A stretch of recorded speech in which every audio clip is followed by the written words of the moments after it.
A millionaire gets trapped in his car after an accident on a deserted road as the vehicle begins to catch fire. An 8-year-old poor girl witnesses the desperate scene and finds his phone lying on the ground. In panic, she screams, "Help! I think the car is going to explode," and dials the last called number. But when a voice answers on the other end, the response she gets makes the situation far more dangerous than she ever imagined. The air inside the luxury sedan was cold, artificial, a bubble of control amid the suffocating heat that shimmered off the asphalt of the deserted highway.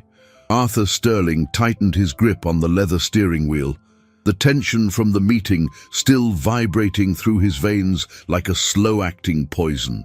Incompetence. It was the only word echoing in his mind.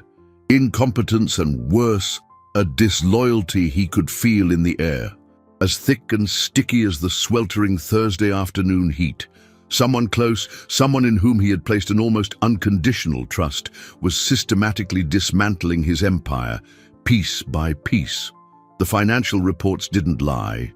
They were small acts of sabotage, subtle, almost invisible, but their sum represented a hemorrhage that threatened everything he had built with relentless dedication.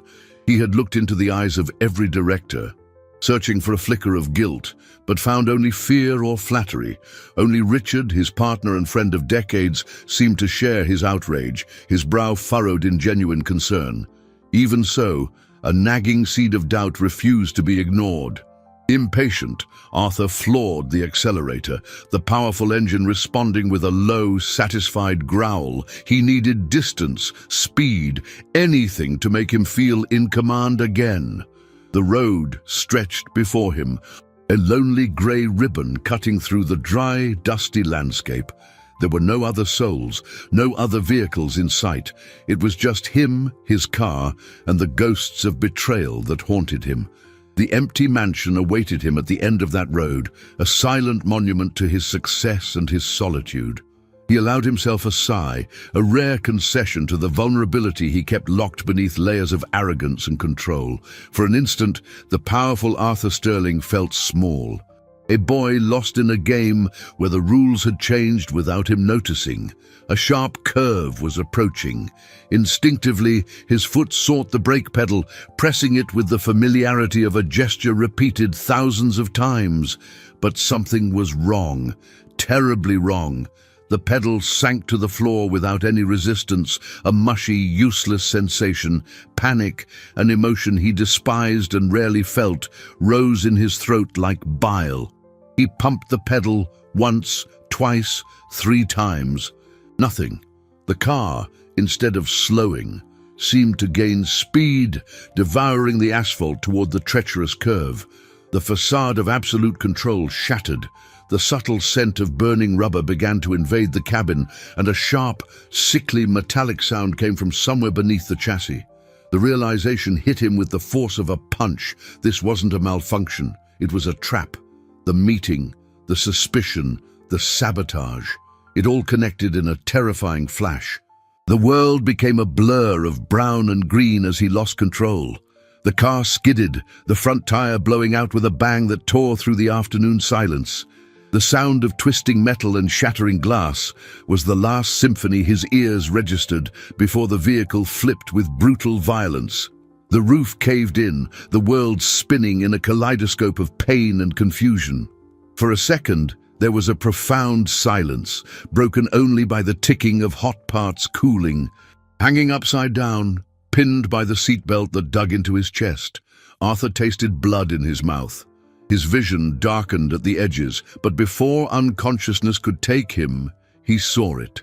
A small flame, orange and sinister, dancing near the crumpled engine, a flame that was growing, fed by leaking fuel, promising to consume everything.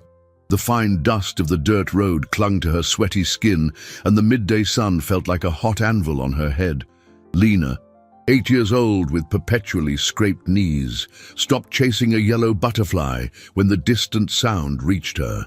It wasn't a loud noise, but a dry crack, followed by a grinding of metal that sounded wrong, sick, even for someone used to the sounds of the old cars that occasionally ventured down this way.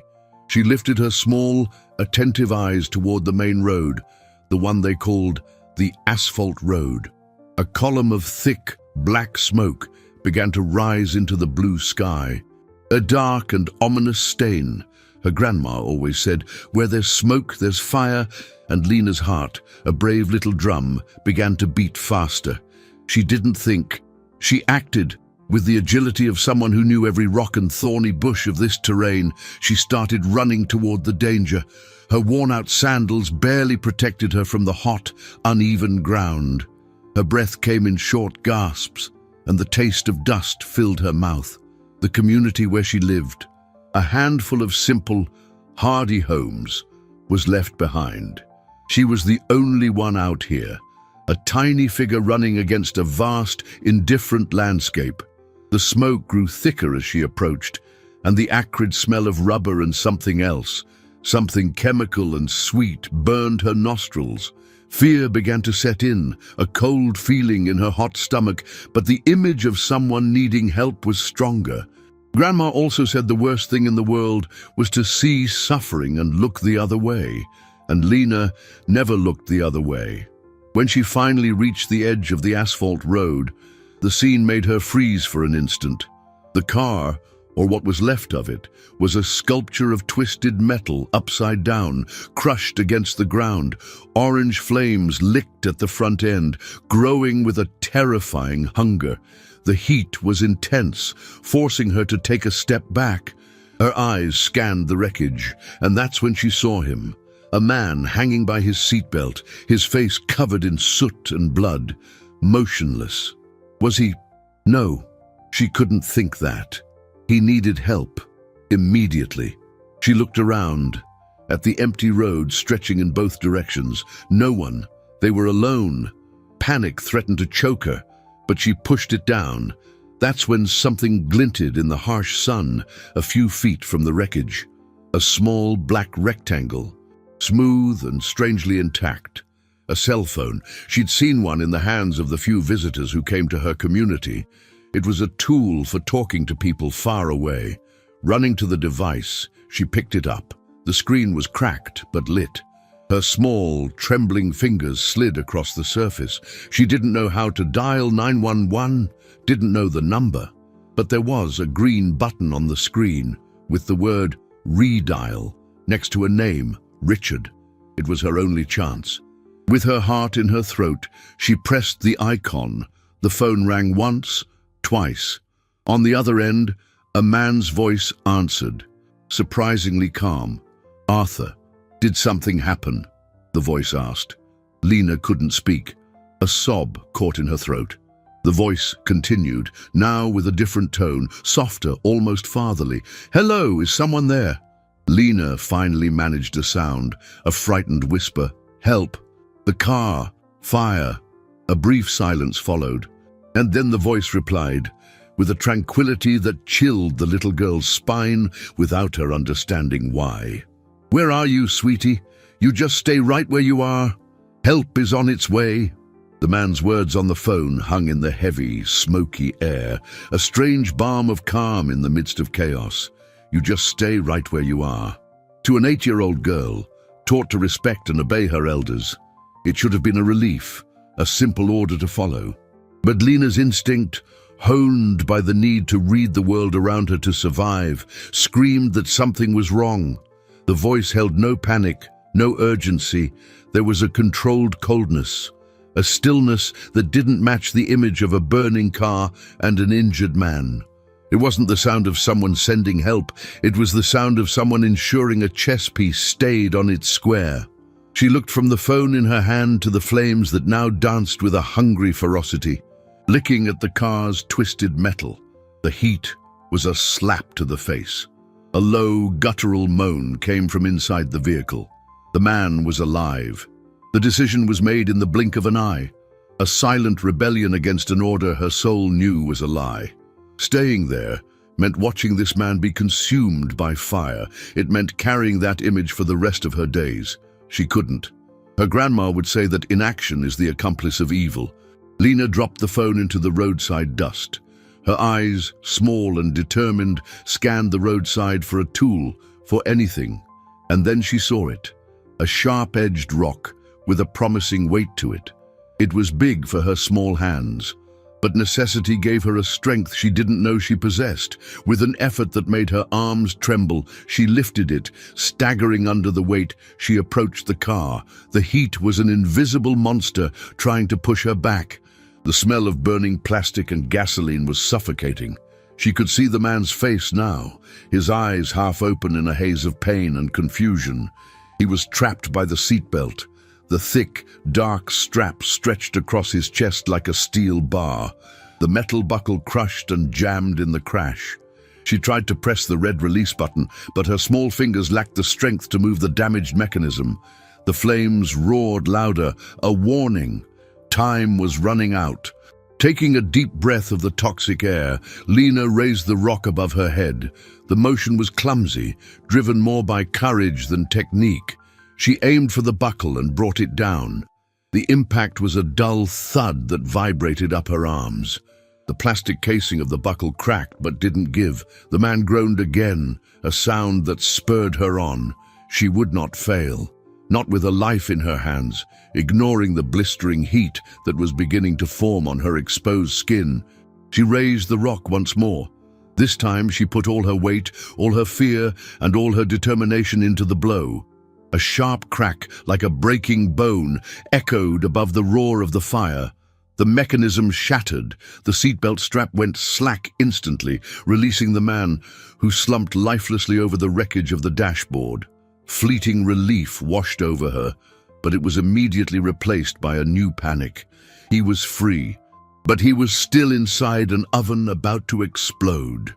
She scrambled through the broken window, ignoring the shards of glass that scratched her arms, and grabbed his shirt collar.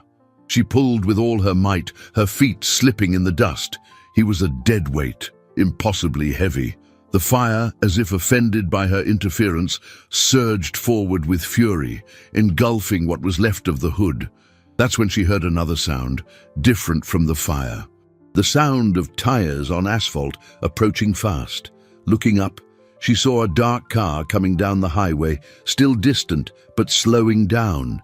Was this the help the man had promised, or the source of that terrifying calm she'd heard on the phone? Arthur floated in a murky ocean of pain, where sounds were distorted and light hurt his eyes. Consciousness returned in sharp, confusing fragments. He remembered the smell of rubber, the icy panic of the failed brakes. The world turning upside down. Now, the dominant smell was different, antiseptic and sterile, and the soft, rhythmic sound was an electronic beep. He forced his eyelids open. The bland, white ceiling of a hospital room came into focus.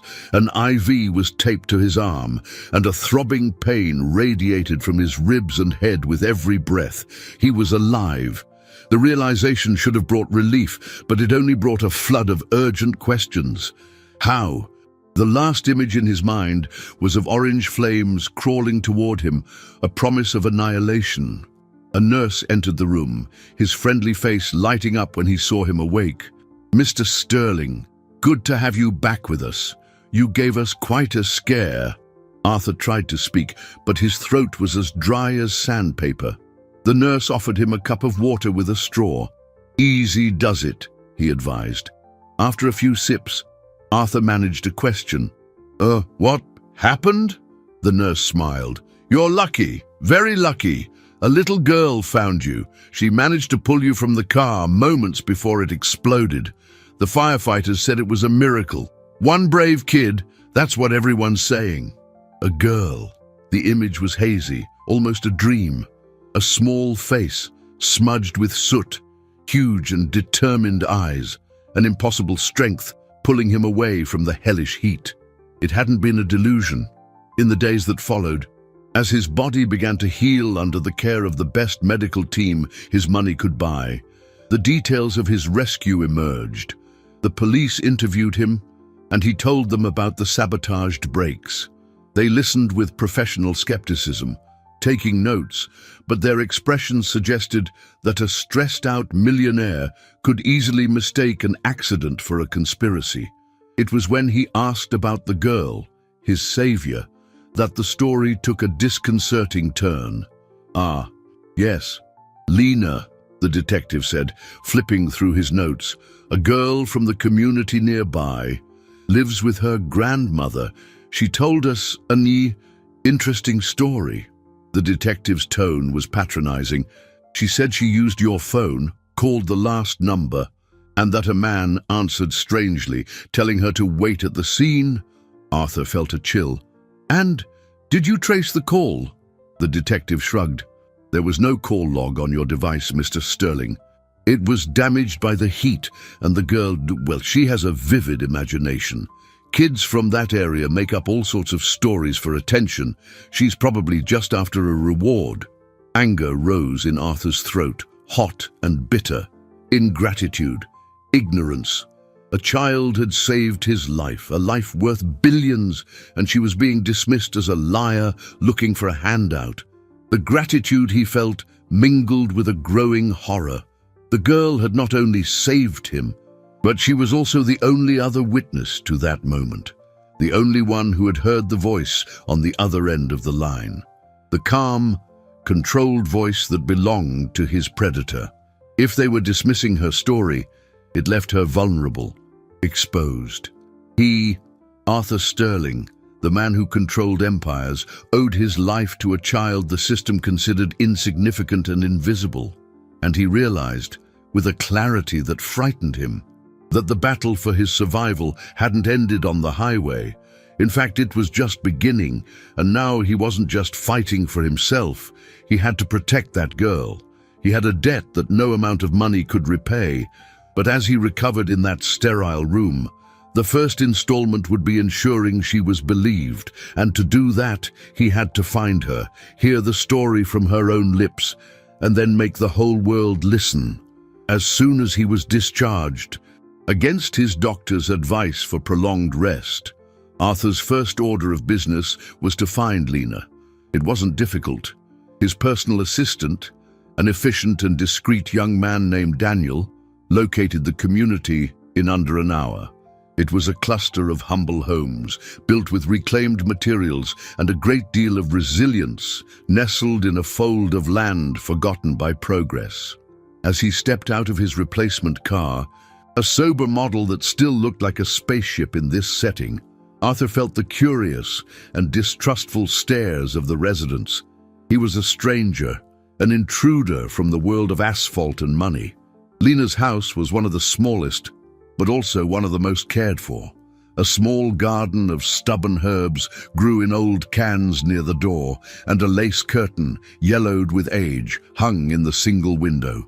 A woman with white hair and skin weathered by the sun met him at the door. Her eyes, the same intense brown as Lena's, sized him up with a wisdom that couldn't be bought. It was Eleanor, the grandmother. Arthur, used to commanding boardrooms with his presence, felt strangely intimidated. He explained who he was, his voice softer than usual, and expressed his infinite gratitude. The old woman just nodded, gesturing for him to come inside. Lena was sitting at a small wooden table, drawing on a scrap of a paper bag with a stub of a pencil. When she saw him, her eyes widened, and she shrank back a little, as if expecting to be scolded. Arthur's heart tightened. He knelt to get down to her level, ignoring the twinge of pain in his ribs. "Lena," he said, his voice thick with emotion, "I came to thank you. You saved my life." The girl relaxed a little, a shy smile appearing on her lips. It was there, in the small, clean room, that he realized the depth of the poverty they lived in. Food was scarce, the furniture old and patched, and the grandmother, he noticed, breathed with a faint wheeze, a sign of frail health. Arthur's gratitude quickly morphed into a plan of action. He wanted to give them everything: a new house, medical care, a life without worry. But when he started to speak of it, he saw a shadow of suspicion in Eleanor's eyes. It was the wariness of someone who had been given many empty promises. He understood. He had to go slow, build trust. And above all, he needed to validate Lena's story. He asked her to tell him again about the phone call, The girl recounted the event with the clarity and simplicity of truth, describing the disturbing calm in the voice. "He didn't sound like he wanted to help," she concluded, with a wisdom beyond her 8 years. In the following days, Lena and her grandmother's life began to change, but not in the way Arthur had planned. Instead of a new house, what arrived first was intimidation. One day, as she walked back from the small community school, a sleek car that didn't belong in the neighborhood pulled up beside her. A man in a suit smiled at her from the window. "You're the little hero, aren't you? What exactly did you see at that accident?" The question was casual, but his eyes were cold. Lena, frightened, just ran home. On another occasion, an expensive basket of fruit and sweets appeared on their doorstep. With no sender, just a printed note, "Smart children know when to be quiet." The poison was in the sweetness. Arthur, upon learning this, felt his blood run cold. They had found her. The faceless enemy knew who she was, knew where she lived. He was testing the waters, measuring the threat this child posed. The war he thought would be fought in boardrooms and courtrooms was being waged in the dusty yard of an 8-year-old girl. And the fear he felt wasn't for his company or his money, but for this small, brave life he now felt compelled to protect at any cost. The game had been elevated. Arthur's unease morphed into a cold, calculated paranoia. The intimidation attempts against Lena were proof that he wasn't just fighting a business saboteur. He was dealing with someone willing to terrorize a child to cover their tracks. He could no longer treat this as a simple corporate matter. He discreetly hired the best private security team money could buy. They weren't men in suits with conspicuous earpieces, but surveillance experts capable of blending into the environment, watching Lena's community from a distance, ensuring no strange car or unfamiliar face approached her again without being noticed. He explained to Eleanor that they were friends, making sure the press didn't bother them. A partial lie, the old woman accepted with a look that said she knew there was more, but she trusted the man her granddaughter had saved. In parallel, Arthur channeled his rage and impatience into the investigation. He no longer trusted the police, whose efforts seemed slow and skeptical. He used his own resources to hire an independent forensic team, the best engineers and experts in the country. They collected the charred wreckage of his car from the police impound lot and took it to a private shoe high-tech lab. Arthur wanted answers, not assumptions. He wanted irrefutable proof that he hadn't been a victim of chance. He wanted the murder weapon, even if that weapon was a surgically precise cut to a brake line. While the technical investigation proceeded, he dedicated himself to understanding his own world. He spent days and nights locked in his office, reviewing every contract, every email, every transaction from the past few years. The betrayal had to have left a trail, however small. He analyzed the behavior of his directors, his assistants, his partners. Distrust was an acid-corroding lifelong relationships. Every smile, every word of support now seemed suspect. The most painful part was looking at Richard, his partner, his friend since college, the man with whom he'd built the empire from scratch. Richard was always by his side, offering support, condemning the accident with a vehemence that seemed genuine. "Who would do something like this, Arthur? It's monstrous," he would say, his eyes full of a concern that now seemed rehearsed. Richard's proximity was what tortured him the most. He had access to everything: Arthur's schedule, the maintenance details of his cars, his most secret plans. The opportunity was glaring, but the motive, why? Envy, greed. It seemed unthinkable. Richard had everything he could possibly want.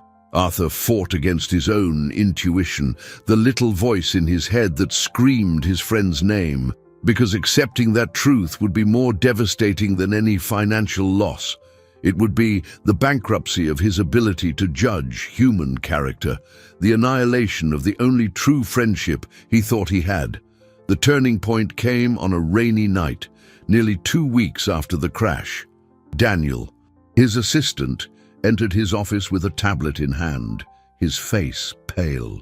Mr. Sterling, the preliminary results from the forensic analysis are in.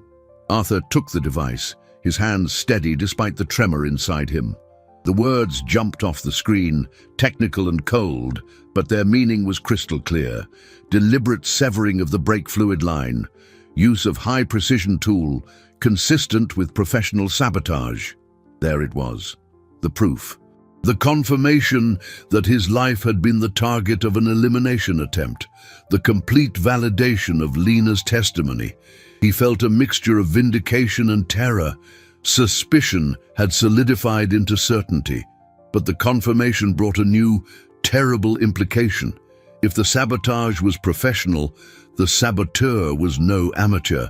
It was someone who knew exactly what they were doing, and someone who, having failed once, would certainly not hesitate to try again, using even more lethal methods to silence not only him, but also the only witness who had heard him on the other end of the line. The confirmation of sabotage changed the entire game. Arthur was no longer a paranoid businessman. He was the proven victim of a conspiracy. With the forensic report in hand, he felt a surge of power and clarity. The police's skepticism would vanish like fog in the morning sun. He could finally force a serious investigation, shine a spotlight on those in his inner circle, and expose the traitor. However, a greater concern consumed him: Lena's safety. The enemy, now aware that the investigation would become official and relentless, would grow more desperate. And desperate people do unthinkable things. He needed to get Lena and her grandmother out of that vulnerable community, to place them somewhere safe where his men could properly protect them. The next morning, he drove to their house, the official report resting in a briefcase on the passenger seat. The sun was shining, but a sense of foreboding accompanied him. When he arrived, he found the door to the small house open and a distraught neighbor waiting for him in the yard. "Mr. Sterling, thank goodness you're here," the woman said, wringing a dish towel in her hands. "It's Eleanor. She took a bad turn during the night. The community doctor came, but she's not getting any better." A knot of ice formed in Arthur's stomach. He rushed inside. Eleanor was lying in her bed, her skin pale and clammy with sweat, her breathing shallow and labored. Lena was beside her, holding her grandmother's wrinkled hand, her large eyes filled with a fear no child should ever know. Arthur acted with the speed that characterized him in business crises. In less than half an hour, a private ambulance was there, transporting Eleanor to the best hospital in the city, to the private wing he had reserved with a single phone call. Lena went with them, refusing to let go of her grandmother's hand. At the hospital, a team of specialists awaited her. Arthur sat in the waiting room, the briefcase with the forensic report forgotten in his lap, his investigative victory now seeming insignificant in the face of human fragility. He watched Lena through the glass, a tiny, resilient figure sitting beside the hospital bed, whispering words of comfort to her sleeping grandmother. The hours dragged on. Tests were run, blood samples were collected, specialists consulted. The cause of Eleanor's sudden illness was a mystery. Her symptoms were vague and contradictory: extreme weakness, nausea, mental confusion. They didn't fit any obvious diagnosis. Arthur, impatient and accustomed to getting answers, pressed the doctors, who only advised calm. It was late afternoon when a toxicologist, an older man with tired, perceptive eyes, called him aside for a private conversation. "Mr. Sterling?" the doctor began, his voice low and grave. "Mrs. Eleanor's symptoms are peculiar. They are consistent with prolonged exposure to certain toxins, specifically compounds that can be found in some types of pesticides or slow-acting poisons." Arthur stared at him, his mind trying to process the information. "Poisons?" he repeated, the words sounding absurd. "But how? She barely leaves the house." The doctor hesitated, choosing his words carefully. "Exactly. Which leads us to believe the source of exposure must be something she ingests regularly, something in her home." Water, food, perhaps even her heart medication. The truth hit him with the force of a runaway train, knocking the wind out of him. It wasn't a coincidence. The grandmother's sudden illness, right after the intimidation attempts on Lena, could not be chance. It was an attack, a cowardly, silent, and nearly perfect attack, disguised as an ailment of old age. The enemy wasn't just testing the waters, he had escalated the aggression in a terrifying way. He was no longer just trying to scare Lena into silence. He was trying to remove her only guardian, her only pillar of support, leaving the girl alone, helpless, and consequently, easier to control or silence. The report in his briefcase suddenly felt like it was burning in his hands. The war was no longer about cars and business. It was about the lives of an innocent family, and he had unwittingly put them in the line of fire. The toxicologist's diagnosis turned Arthur's fear into a cold, precise fury.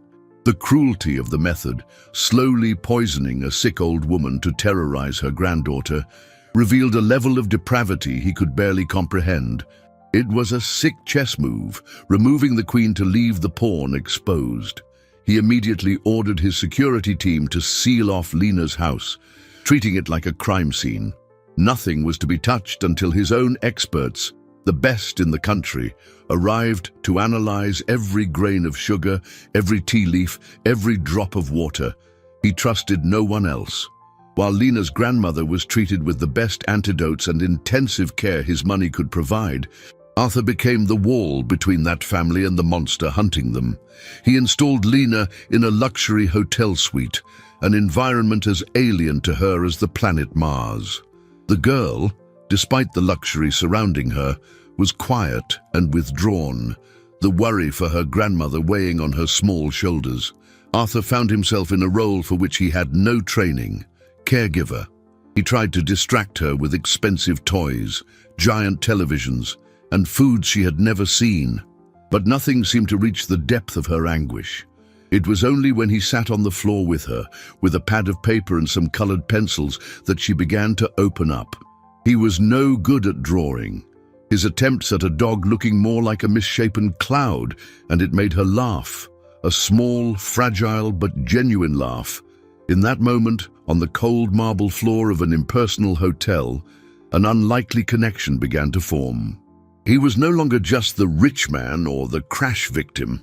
He was Arthur, the man who drew funny dogs, and she was Lena, the girl who, even with her world collapsing, could still find a moment of joy. The investigation into his business circle, however, was a dark counterpoint to these moments of tenderness. The confirmation of sabotage and the attack on Lena's grandmother eliminated any doubt about the traitor's identity. It could only be someone with intimate knowledge of his life and, at the same time, the cruelty to carry out such acts. Richard's name echoed in his mind, a painful, dissonant note. He began to investigate his partner in secret, using a team of former intelligence agents who operated in the shadows. He had them dig into Richard's finances, his communications, his movements in the weeks leading up to the crash. Every day without concrete proof was an agony, an internal battle between loyalty to a decades-long friendship and the cold logic of the facts. The betrayal, when it was confirmed, didn't come as an explosion, but as a quiet report delivered in a manila envelope. The investigators had discovered a series of large secret wire transfers to an offshore account. The account belonged to a known fixer in the corporate underworld, a man who specialized in accidents and intimidation. The payments corresponded to dates near his crash and to other unexplained fatalities that had benefited their company in the past, conveniently eliminating competitors. And the final proof, the one that broke Arthur's heart into 1,000 pieces, was a cell phone record. A call made by Richard minutes after the time of the crash to that very same fixer. It was the call Lena had answered. Richard hadn't been asking if something had happened. He had been confirming if the job was done. The pain of the discovery was physical, a pressure in his chest that left him breathless. Richard, his friend, his near brother, the man with whom he had dreamed, fought, and built an empire. It was him. The greed, the envy, all of it had been hidden behind a fraternal smile and pats on the back. The facade of concern was a mask for the deepest of betrayals. Arthur looked out his office window at the city he had conquered, and he had never felt so alone. The enemy had a face, and it was the face he trusted most in the world. Despair threatened to swallow him, but then he thought of Lena, drawing on the hotel floor. He wasn't alone anymore. He had someone to protect. The pain turned to steel. The battle was no longer to save his company. It was to save his soul, and to get justice, no matter how personal and devastating the cost. The revelation about Richard was like a poison spreading through Arthur's memories, tainting every handshake, every shared laugh, every victory celebrated together. A lifelong friendship was revealed to be a meticulously constructed lie. For days, Arthur operated in a state of cold dissociation, the emotional pain so intense that his mind walled it off so he could function. He continued to go to the office, to attend meetings, to interact with Richard. Every word of concern from his partner was like a shard of glass in his ears. He had to maintain normalcy, couldn't let on that the game was up. Any false move could put Lena in even greater danger. The predator would only strike if it felt cornered. And for now, Arthur needed it to feel secure in its web of lies. His absolute priority was Eleanor's recovery and Lena's well-being. The old woman, under intensive care and the correct treatment, was beginning to show signs of improvement. The toxin was slowly being flushed from her system, but it had left her terribly weak. The doctor said it would be a long recovery. Lena spent most of her days at the hospital with her grandmother, reading stories from books Arthur bought for her. The girl displayed a maturity and strength that haunted him. She had become her grandmother's rock, just as she had, in a strange way, become Arthur's. Her presence, her simple, unwavering courage was what kept him from drowning in his own bitterness. One afternoon, as he watched Lena patiently teaching her grandmother how to hold a glass again, he realized the depth of what Richard had done.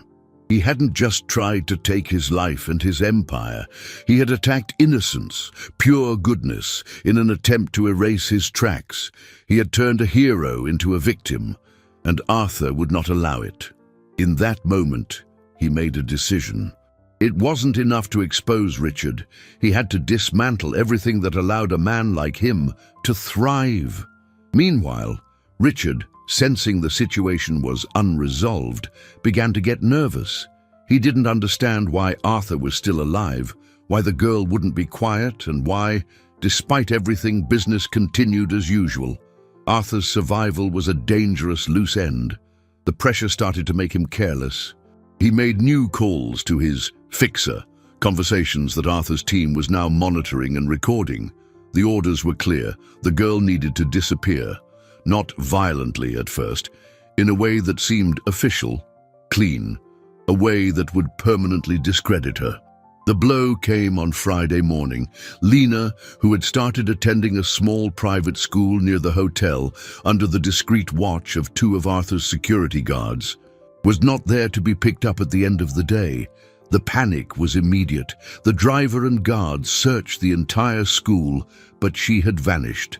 Minutes later, Arthur received a call from the principal, her voice trembling. "Mr. Sterling, I'm so sorry. 2 people came for her earlier, a man and a woman. They identified themselves as social workers from Child Protective Services. They had paperwork, an official-looking order.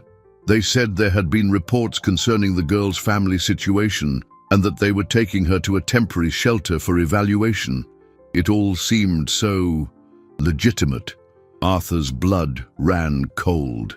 His men, instructed not to interfere with official actions to avoid raising suspicion, had let her be taken. It was Richard's move, brilliant in its cruelty, a kidnapping disguised as bureaucracy, using the system itself to do the dirty work. Lena wasn't just missing. She was in the hands of people who answered to the man who wanted her silenced. The gratitude Arthur felt for the girl transformed into an overwhelming despair, a terror so profound it stole his breath.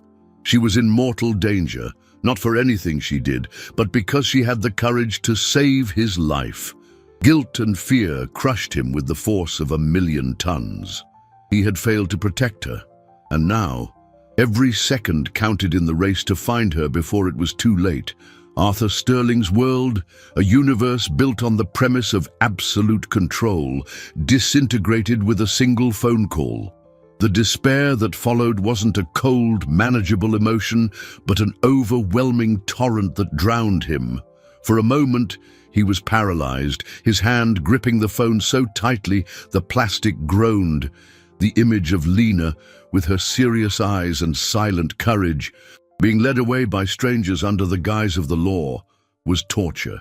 Then the paralysis broke, replaced by a rage so intense it cleared his mind. He was no longer a businessman. He was a force of nature in search of a child. Within minutes, he mobilized every resource at his disposal. His security team, lawyers, private investigators, all were activated. The command was simple and unequivocal. Find her.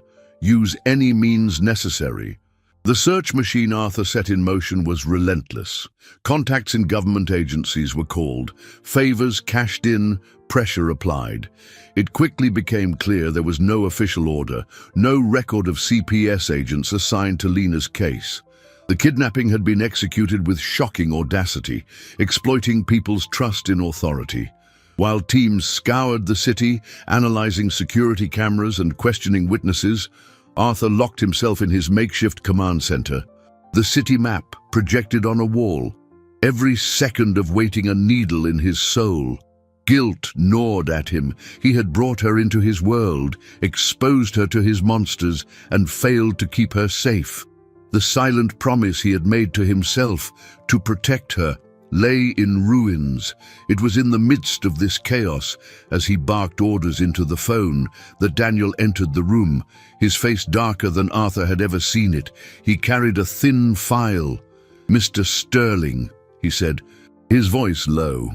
"The investigation into Richard's past activities. We found something much worse than we imagined." Arthur tore his eyes from the map, his irritation at the interruption dissipating at the gravity of his assistant's expression. He took the file. Inside were concise reports, old news clippings, and financial analyses. Richard's name was connected to a series of accidents over the last decade. Stephen Vance, a brilliant competitor on the verge of launching a revolutionary product, had died in a car crash caused by an unexplained mechanical failure. Helen Baxter, an executive who had discovered embezzlement and threatened to expose everything, had perished in an accidental fire at her country house. There were 3 cases, all closed as fatalities, all conveniently removing obstacles from their company's path. The pattern was undeniable, systematic, and terrifying. Richard wasn't just a greedy traitor. He was a serial predator, using the facade of chance and bad luck to eliminate anyone who stood in his way. Arthur hadn't been the first victim. He was just the latest in a line of targets. The realization hit him with a profound nausea. All those times he and Richard had mourned the tragedy that had befallen a rival, the terrible bad luck. It had all been a performance. Richard had been there by his side, offering condolences for the very disasters he had orchestrated. He had built part of his empire on the graves of innocent people, and now, the same hand that had signed those sentences had closed around Lena. At that exact moment, Arthur's phone rang. It was the head of his search team. "Sir, we found something," her school backpack. Arthur's heart leapt with a mix of hope and fear. "Where?" he asked, his voice hoarse. The answer was a punch to the gut. "In a dead-end alley, down by the docks, tossed next to a dumpster, no sign of her." The mental image of the small pink backpack, a gift he had given her, discarded like trash in a filthy, forgotten place, shattered the last of his control. She wasn't in the system anymore. They had taken her somewhere the rules didn't apply, a place where a child could simply vanish forever. The discovery of Lena's school backpack was like a period at the end of a death sentence. To Arthur, that piece of pink canvas tossed in the trash represented the end of hope, the surrender of innocence to the sordid underworld Richard inhabited. He refused to let his team see, but inside, he was disintegrating. Power, money, influence, all of it proved useless in reversing the most catastrophic mistake of his life. He sat in his office, the silence of the luxurious room screaming louder than any alarm. For the first time, he had no plan, no strategy. He just had the image of a shy smile and the memory of a fragile laugh. And the pain of losing them was a physical wound. But across the city, in an abandoned warehouse that smelled of fish and salt water, hope wasn't dead. It was just scared, hungry, and thinking. Lena was locked in a small, dusty room. Her captors, the fake social workers couple, treated her with a cold indifference, giving her tasteless food and water in a plastic cup. They weren't cruel, just efficient. And that was somehow more frightening. She spent the first few hours crying softly, huddled in a corner. But after a while, fear gave way to something else. A quiet stubbornness. The same stubbornness that had made her lift a rock too heavy for her arms. She began to observe. The man who guarded her was lazy. He locked the door from the outside with a heavy padlock, but she noticed the door itself was old wood, and the hinges were rusty. She spent hours examining the small, barred window, too high to reach, but it was the floor that gave her an idea. A few floorboards near the wall seemed looser than the others. Using the metal buckle from her belt, she started to work, with the patience of a cornered animal, scraping at the rotten wood, loosening the rusty nails. It was slow, painful work for her small fingers. Late at night, when the warehouse was silent, she finally managed to pry up the edge of one of the boards. The space beneath was tight and dirty, but it led outside the room. She squeezed through the hole, her clothes tearing, her skin scraping, and emerged into the dark warehouse corridor. The fear returned with full force, but she swallowed it down. Creeping in the shadows, guided by a sliver of light from an office, she drew closer, and that's when she heard the voices. The man and woman, her captors, talking on a speakerphone, and the voice on the other end, filtered through the device, was the same calm, terrifying voice she had heard on the side of the road, the voice that belonged to Richard. "Is she still quiet?" the voice asked. "Yes, sir. Scared, but under control," the male captor replied. There was a pause. "That's not good enough anymore. The investigation is closing in. The girl and her testimony are the least of my problems now. Her whole community is a loose end. They saw Arthur's car, they saw the smoke. If the police start asking the right questions out there, I need you to clear the board, permanently.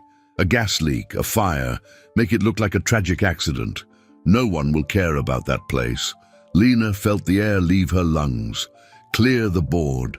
Eleanor, her neighbors, the kids she played with. They wanted to erase everything. Erase her home, her life, everyone she knew, to hide a secret. Terror gave way to an icy clarity. She was no longer fighting just for herself. With her heart pounding like a trapped bird, she retreated into the shadows and ran. She ran as she had never run before, out of the warehouse, into the dark, unfamiliar streets of the port, a little girl carrying a terrible burden.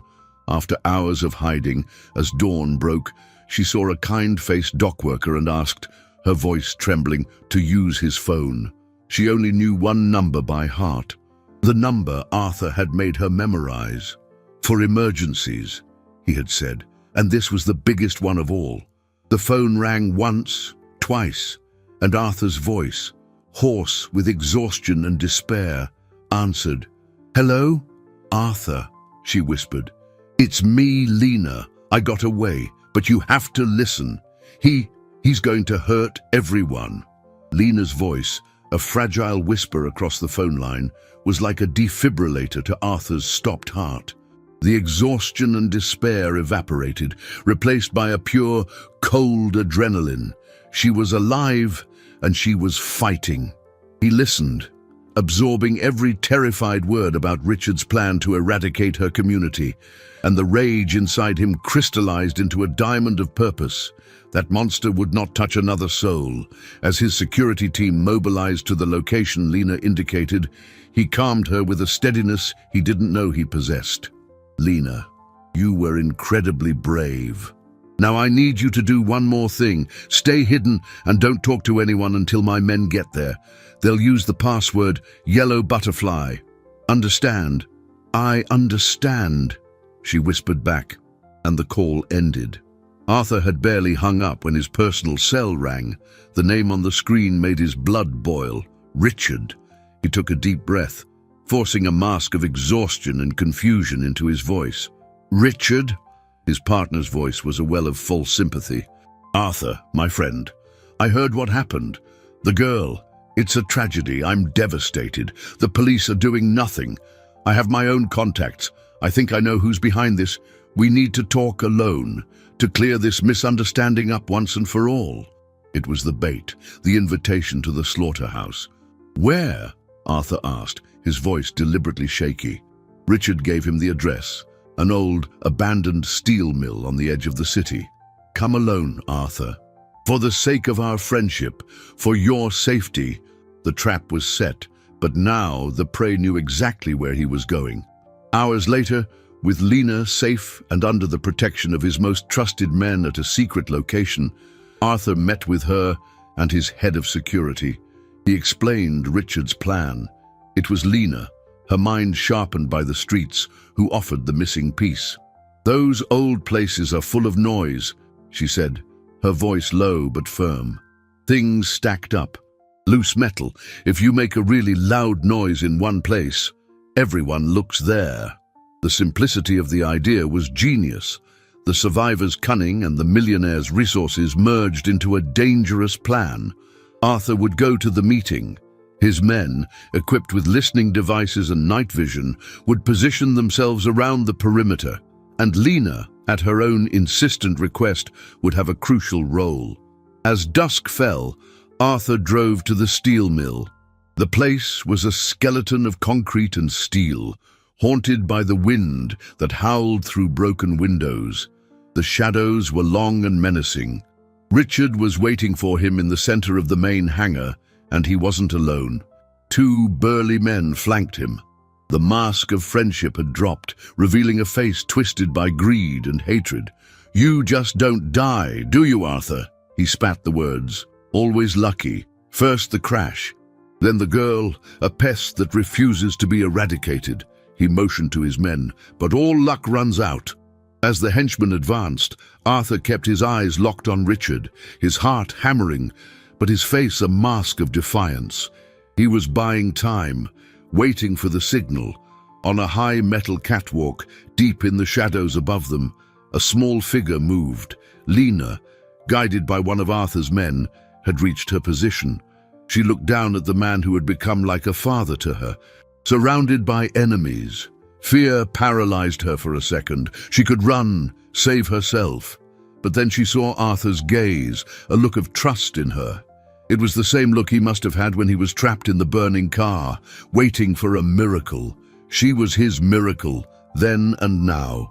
With a silent cry of determination, she pushed with all her might at a pile of rusted metal pipes that were precariously balanced on the edge of the catwalk.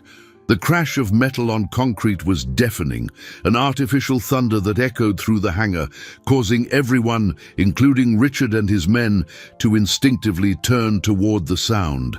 It was the diversion, the signal, and in the exact moment, Richard's eyes shifted.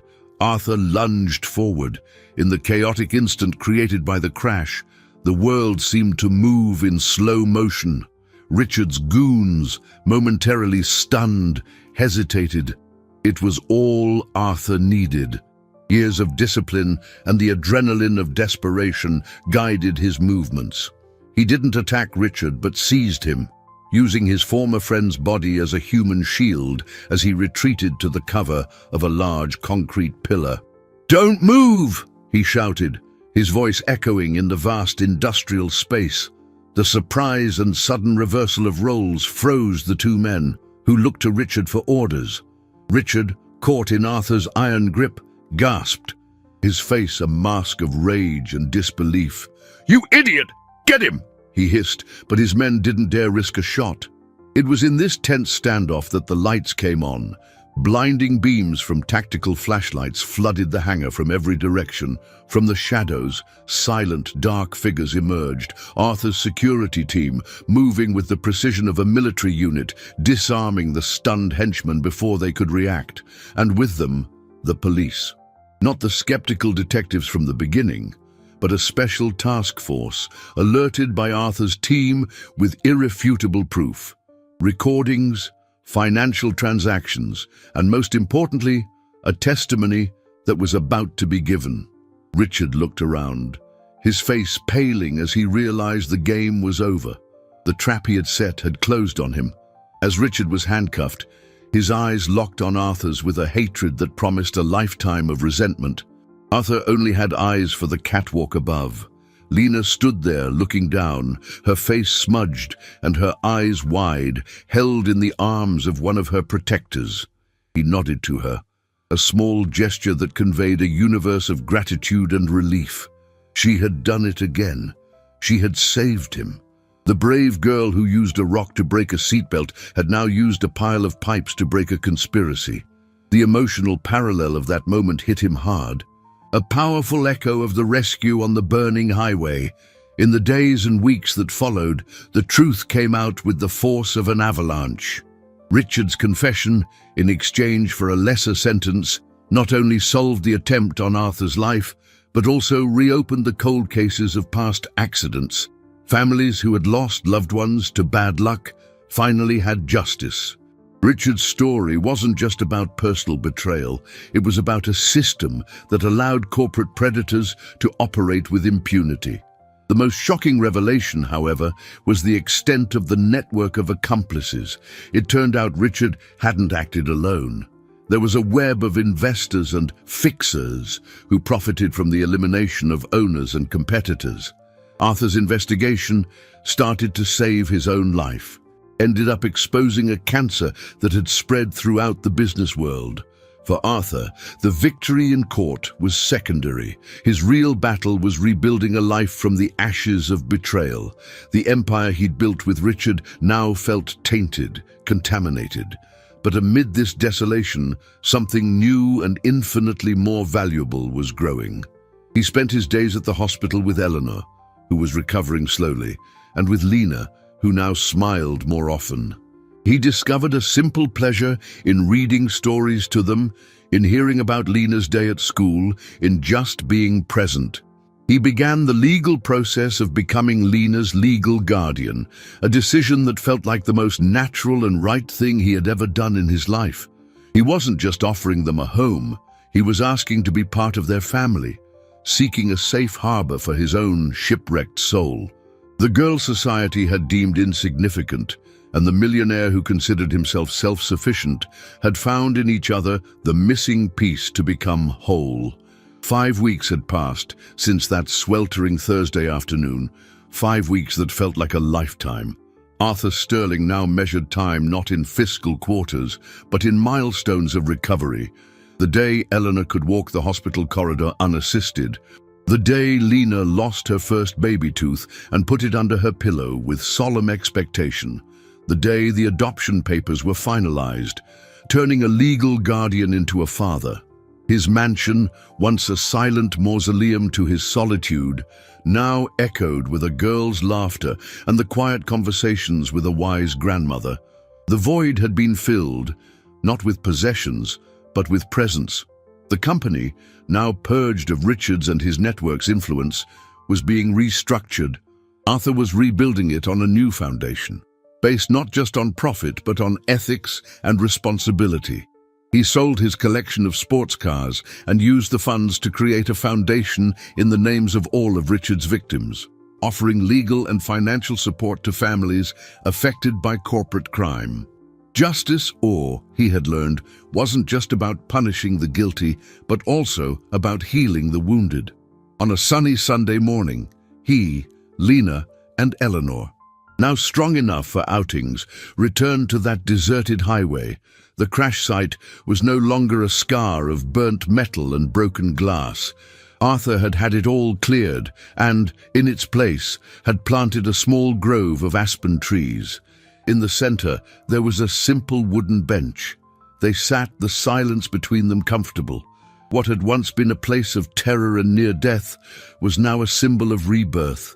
It was the place where two lost souls, a man who had everything and nothing, and a girl who had nothing but possessed everything that mattered, had found each other.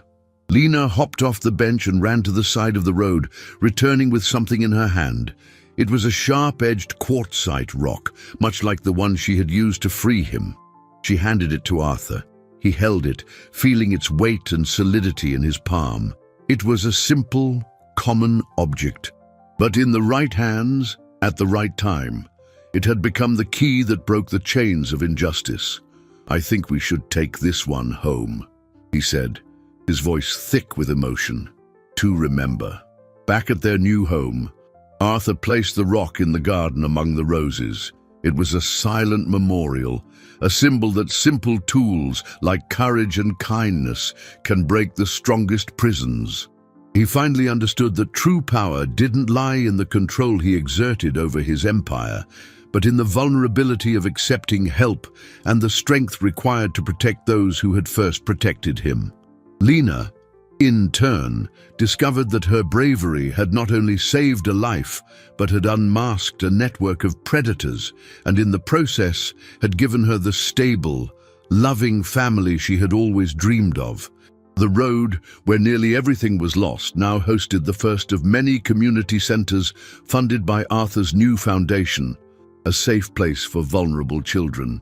Places of trauma, he now knew, could be transformed into beacons of hope. Looking at Lena, who was now laughing as she chased a yellow butterfly in the garden, Arthur felt a peace that no business deal had ever given him.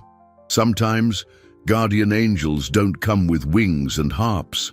Sometimes, they come with scraped knees, a brave heart, and a rock in their hand, ready to break the world just to set you free.